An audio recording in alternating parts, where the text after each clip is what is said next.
नमस्कार, मैं हूं ज्योति सिंह। एमपीसीजी के गांव में सबसे पहले खबर धार से, जहां प्रदेश कांग्रेस अध्यक्ष जीतू पटवारी का विवादित बयान सामने आया। कहा कि पूर्व सीएम शिवराज सिंह चौहान पर यह विवादित बयान उन्होंने दिया और कहा कांग्रेस थोड़ा और धक्का लगा तो ढह जाती शिवराज की लंका। बीजेपी नेता अजहर उल हक का जीतू पटवारी पर पलटवार, इसी को लेकर हुआ। जीतू पटवारी का अहंकारी रावण की तरह बयान है। जनता ने कांग्रेस के अहंकार को तोड़ दिया। तो जीतू पटवारी जो इन दिनों फिलहाल अपने बयानबाजी को लेकर काफी चर्चा में बने हुए हैं, अभी हाल ही में उन्होंने कांग्रेस के अंदर की गुटबाजी को लेकर बयान दिया और अब फिर एक और विवादित बयान, जिस पर उन्होंने कहा अमरवाड़ा का चुनाव था जो 19 राउंड तक कांग्रेस पार्टी जीती। आखिरी 2 राउंड में हम हारे। दूसरा विजयपुर का चुनाव बहुत अत्यधिक अराजकता के बावजूद कांग्रेस पार्टी की झोली में आया और सबसे बड़ा मैसेज 20 साल के मुख्यमंत्री आदरणीय शिवराज सिंह चौहान जी को 1,46,000 की जो हम सीट हारे थे वो 10,000 पे आ गई। मतलब थोड़ा सा धक्का लगता तो शिवराज जी की लंका में आग लग जाती। शिवराज सिंह चौहान की लंका का मतलब क्या? शिवराज सिंह चौहान रावण है? नो हो गया है तो मत आपने बोला ना।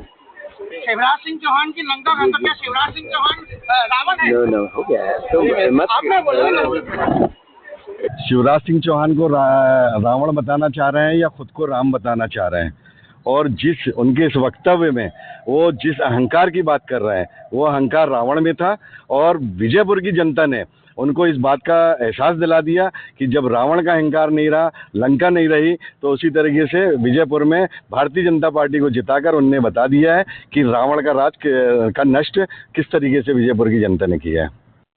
और इस खबर पर और जानकारी के साथ शारिक हमारे संवाददाता हमारे साथ जुड़े। शारिक, जीतू पटवारी जो लगातार आजकल बयानबाजी कर रहे हैं और ऐसी बयानबाजी जिसको लेकर तमाम तरीके के सवाल भी खड़े हो रहे हैं। कल ही अंदर की गुटबाजी को लेकर पार्टी की बयान दिया और अब एक ये बयान की शिवराज की लंका ढह जाती अगर थोड़ा सा और धक्का लगाया जाता तो।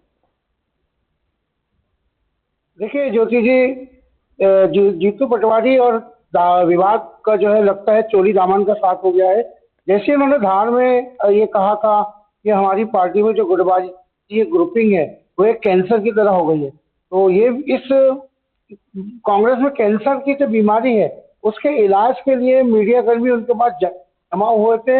लेकिन इससे पहले उन्होंने एक विवादित बयान दे दिया। बुरहानपुर में इनके जो महू में 27 जनवरी को जो कार्यक्रम होना है उसकी तैयारी को लेकर ये कार्यकर्ताओं को संबोधित कर रहे थे और मध्य प्रदेश के राजनीतिक हालात बताते बताते उन्होंने पूर्व मुख्यमंत्री शिवराज सिंह चौहान जो वर्तमान में केंद्रीय मंत्री हैं, उन्होंने विदिशा उपचुनाव के 30 बयान करते हुए परोक्ष रूप से मंच से कहा कि अगर कांग्रेस थोड़ा सा और धक्का लगाती तो शिवराज सिंह चौहान की लंका को जला देती।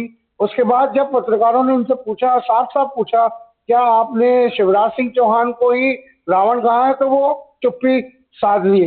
इस बयान के बाद बीजेपी एक बार फिर जीतू पटवारी पर हमलावर हो गई है। उन्होंने बीजेपी ने नेताओं ने कहा है कि जिस लहजे में, जिस अंदाज में जीतू पटवारी अपना बयान दे रहे थे वो किसी रावण, अहंकारी रावण से कम बयान नहीं था। कुल मिला के बीजेपी ने पलटवार करते हुए जीतू पटवारी के इस बयान को उन्हें ही उल्टा रावण की संज्ञा दे दी है।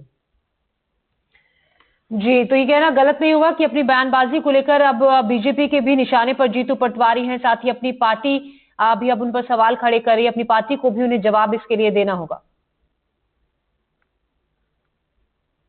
जी बिल्कुल, हमने दूसरा सवाल उनसे पूछा कि जब आपने गुटबाजी और ग्रुपिंग को कैंसर कहा है तो आपने मर्ज पकड़ा है तो आप इसका इलाज भी बताइए। तो उसका पहली बात तो वो गोलमाल जवाब दिया और सीधे तरीके से जवाब नहीं दे पाए। तो कुल मिला के जो जीतू पटवारी ने ग्रुपिंग और गुटबाजी को कैंसर की बीमारी कहा, उसी के लिए वो अपनी ही पार्टी के निशाने पर आ गए। अब जीतू पटवारी बैकफुट पर नजर आ गए।